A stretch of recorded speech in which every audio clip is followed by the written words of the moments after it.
Hi friends, டே 10க்கு வந்து என்ன படிக்கலாம்னு வாங்க பார்க்கலாம். ஃபஸ்ட்டு டே 1லேருந்து 9 வரை உள்ளதை வந்து டே 10க்கு வந்து ஃபுல்லாக ஒரு டைம் வந்து நல்லா ரிவிஷன் பண்ணிக்கிட்டோம். ஒரு டைம் நல்லா ரிவிஷன் பண்ணிக்கிட்டோம்னா கொஞ்சம் நல்லா ஞாபகம் இருக்குமா, அதனால் இந்த ஹெட்டிங் ஃபஸ்ட்டு இந்த ஹெட்டிங் தானே பார்த்தோம். அப்புறம் நீங்கள் ஏதாவது ஊடாக்கில் படிக்காமல் வச்சுருந்தீங்கன்னா, மிஸ் பண்ணியிருந்தீங்கன்னா அதெல்லாம் இன்றைக்கி டே 10ல் வந்து முடிச்சுக்கோங்க.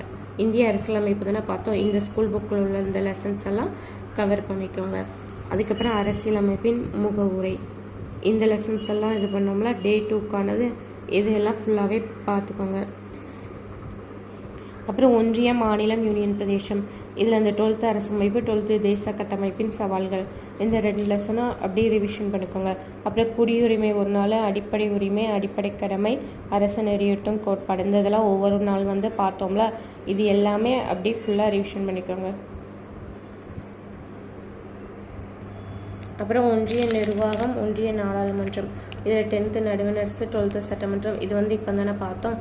இதையும் சேர்த்து அப்படியே ரிவிஷன் பண்ணிக்கோங்க.